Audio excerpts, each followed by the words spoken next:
Modus mengisi voucher top up saldo salah satu aplikasi. Seorang pria merampas handphone milik penjaga konter. Aksi pelaku terekam kamera pengawas.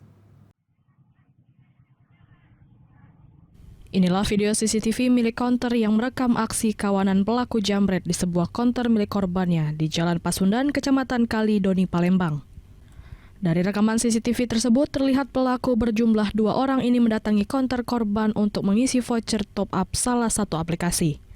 Satu pelaku yang berperan sebagai eksekusi ini berhasil merampas handphone milik korban Indah Pratiwi dengan modus pelaku berpura-pura nomor yang diisi korban salah. Korban yang sempat mengejar pelaku bersama warga lainnya kini sia-sia, lantaran pelaku berhasil melarikan diri dengan sepeda motor miliknya. Tak terima atas kejadian tersebut, korban Indah Pratiwi, 24 tahun, warga Jalan Pasundan, Kecamatan Kalidoni, Palembang, mendatangi Sentral Pelayanan Kepolisian Terpadu Polrestabes Palembang. GoPay, saldo GoPay driver, terus dia nyebutin nomor, nggak masuk kan, telepon, jadi nggak masuk kak, coba sebutin ulang nomornya, lah disebutin, bener kok dek, katanya, coba jenguk dulu HP-nya. Ini aku tunjukin saya ini kan, terus mana dek, coba maju lagi, tidak kelihatan, bukan aku nih orang jahat, cuma sesenti ku maju kurang lebih, tapi langsung diambil HP.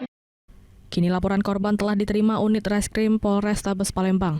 Untuk pelaku kini masih dalam pengejaran. Dari Palembang, Muhammad David, iNews melaporkan.